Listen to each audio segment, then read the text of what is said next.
మీతో మాట్లాడడానికి మరో కాలర్ ఉన్నారండి, వారితో మాట్లాడదాం. టెక్సస్ నుండి సుధీర్ గారు, నమస్తే అండి.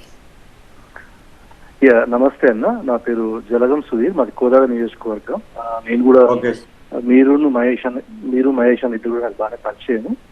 నేను 2001 నుంచి పార్టీ కోసం కృషి చేసినా. నేను 2015-16 కోదాడకు వచ్చి కోదాడ రాజకీయాల్లో కాస్త zero budget politics, issue based politics అని చెప్పి కృషి చేసిన.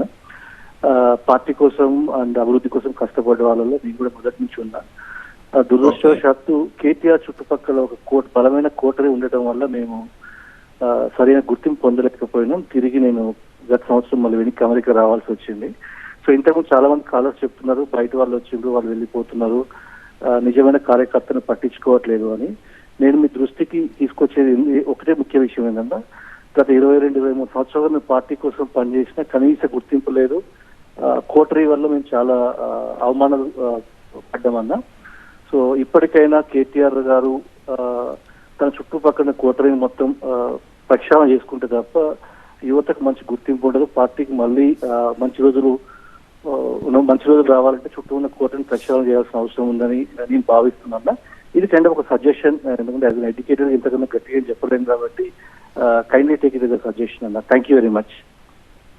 డెఫినెట్ గా సుధీర్ గారు, ఇప్పుడు ఈ విషయం ఒక్క కేటీఆర్ గారి దగ్గర కాదండి, ఇది ప్రధానమంత్రి దగ్గర నుంచి మొదలు పెడితే అది ఇందిరాగాంధీ గారు కావచ్చు, లేకపోతే రాజీవ్ గాంధీ గారు కావచ్చు, లేకపోతే నరేంద్ర మోడీ గారు కావచ్చు, ఎక్కడైనా ఏ స్థాయిలో అయినా ఏ ముఖ్యమంత్రి అయినా పక్కన డెఫినెట్గా ఒక కోటరీ ఉంటుంది. నేను కాదనడం లేదు, అదొక కేటీఆర్ గారికి ఉన్నటువంటి ప్రత్యేకత ఏం కాదు.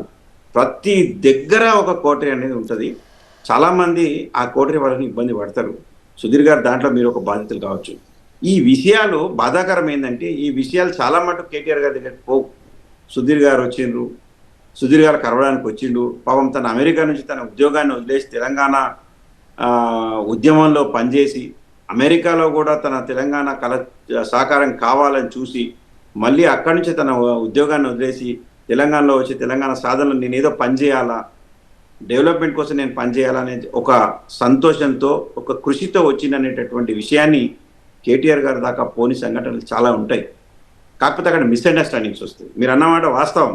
అక్కడ మీడియేటర్సే డెఫినెట్ అక్కడ ఒక మాట చేరవేయడంలో మిస్గైడ్ చేయడమో, లేకపోతే వారికి సమయం ఉండకపోవడమో, మీరు పోయినటువంటి సమయంలో వారికి వార్త చేరవేయకపోవడమో, ఇట్లాంటి వాటిల్లోనే చాలా గ్యాప్స్ వస్తాయి. కానీ ఈ కోటరీ అనేది మాత్రం కేవలం కేటీఆర్ గారికి మాత్రమే కాదు, ప్రతి ఒక్క నాయకుడు. మీరు కూడా ఎప్పుడన్నా ఫేస్ చేశారా గణేష్ గారు? ఎప్పుడన్నా మీరు ఒక సమస్య తీసుకెళ్దాం అనుకున్నప్పుడు ఆ కోటరీ వల్ల ఇబ్బంది పడిన సందర్భాలు ఉన్నాయా? ప్రతి నాయకులు పడతారండి, దాంట్లో నాకేం ప్రత్యేకత ఏం కాదు, సుధీర్కి ఏం ప్రత్యేకత ఏం కాదు. అట్లా చాలా మంది నాయకులు అన్ని పార్టీలలో, ఈరోజు చంద్రబాబు నాయుడు గారి దగ్గర కోటరీ ఉండదండి, రేవంత్ రెడ్డి గారి దగ్గర ఈరోజు కోటరీ లేదా, రాజశేఖర రెడ్డి గారు ఆ దగ్గర ఆనాడు కోటరీ లేదా, ప్రతి ఒక్క నాయకుడి దగ్గర కోటరీ ఉంటుంది. ఆ కోటరీ ఏం చేస్తుందంటే, ఎవరైతే పడరో ఆ నాయకులు వాళ్ళని సైడ్ లైన్ చేస్తుంటారు, వారికి అనుకూలంగా ఉన్న వారిని మాత్రమే దగ్గర తీస్తారు.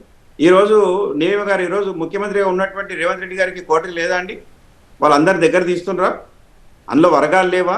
ఉత్తమ్ కుమార్ రెడ్డి మనిషిలు అనేటటువంటి వ్యక్తిని దూరం చేస్తారు, కోమటిరెడ్డి మనిషి అనేటటువంటి వాళ్ళకి అపాయింట్మెంట్ దొరకదు. కోటరీ ఉందని మీరు ఒప్పేసుకుంటున్నారు, కానీ ఇది పార్టీకి నష్టం చేకూరుస్తుందని అనిపించట్లేదా మీకు? అందువల్లనే ఎమ్మెల్యేలకే కేసీఆర్ తో యాక్సెస్ లేకుండా పోయింది, అందువల్లే వాళ్ళు పవర్ లోకి రాలేదని కాంగ్రెస్ వాళ్ళు చెప్తున్న మాట. మీరు పబ్లిక్ గా ఒప్పేసుకుంటున్నారు, మీ ఫ్లాస్ మీరే చెప్తున్నారు, కోటరీలు ఉంటాయి అందరికీ అని చెప్తున్నారు.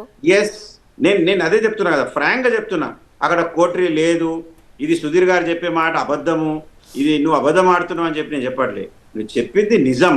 కానీ ఇది కేటీఆర్ గారికి మాత్రమే కాదు, అన్ని చోట్ల ఉంటుంది అని నేను చెప్తున్నా. అన్ని చోట్ల ఉంటుంది, చాలా మంది బాధితులు ఉంటారు అక్కడ. బాధాకరమైనటువంటి విషయం ఏంటంటే, వాళ్ళకి తెలియకపోవడం, అక్కడ దాకా సమాచారం పోకపోవడం బాధ.